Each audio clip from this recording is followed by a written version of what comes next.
आखिर कौन थी त्रिजटा? दोस्तों आपने रामायण में देखा होगा कि त्रिजटा नाम की एक राक्षसी थी, लेकिन वह स्वभाव से मानवों की तरह ही थी।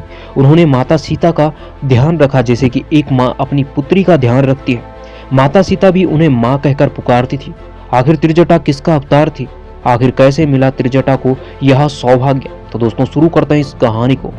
दोस्तों देवराज इंद्र जो स्वर्ग के राजा है, उनके ही दरबार में त्रिजटा पिछले जन्म में नृत्य किया करती थी, जिनका नाम सुलेखा था और वह एक अप्सरा थी। उनके साथ चित्रसेन भी नृत्य किया करते थे। चित्रसेन और सुलेखा ने एक दिन धरती पर आने के लिए इंद्रदेव से आज्ञा मांगी और दोनों धरती पर आए। वह धरती पर इधर उधर घूमने लगे और धरती के वातावरण को देखकर वह बड़े प्रसन्न हुए।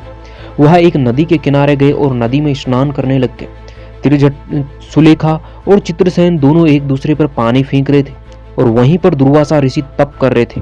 सुलेखा के हाथों से पानी दुर्वासा ऋषि पर गिर गया और उनका तप भंग हो गया। यह देखकर दुर्वासा ऋषि ने कहा, कौन है जिसने मेरा तप भंग किया है? यह देखकर चित्रसेन और सुलेखा दुर्वासा ऋषि के पास पहुंचे। चित्रसेन और सुलेखा ने क्षमा मांगी, लेकिन सुलेखा ने कुछ दुर्वासा ऋषि के लिए ऐसा कह दिया जो बहुत ही कड़वा था। यह देखकर दुर्वासा ऋषि ने सुलेखा को श्राप दिया कि तुम अपने अगले जन्म में राक्षस के घर में पैदा होगी, क्योंकि तुम राक्षसों की तरह वाणी का प्रयोग करती हो।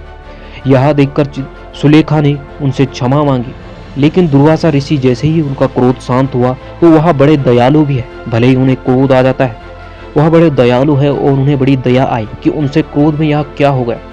उन्होंने सुलेखा से कहा, जब तुम राक्षस घर में जन्म लोगे तो तुम्हें वहां माता लक्ष्मी की सेवा करने का अवसर मिलेगा।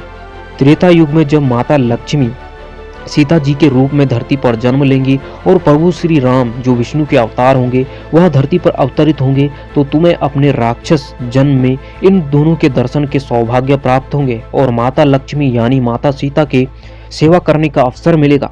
यह वरदान उन्हें दुर्वासा ऋषि से मिल गया। यह देखकर सुलेखा बड़ी खुश हुई और उसने सोचा कि भले ही राक्षस बनूंगी लेकिन माता लक्ष्मी की सेवा करूंगी। भगवान विष्णु यानी प्रभु श्री राम के दर्शन मुझे इस राक्षस जन्म में होंगे।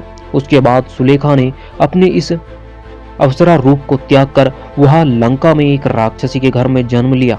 दोस्तों अगर आपको यह वीडियो अच्छा लगे तो कमेंट और लाइक, चैनल को सब्सक्राइब जरूर कीजिए।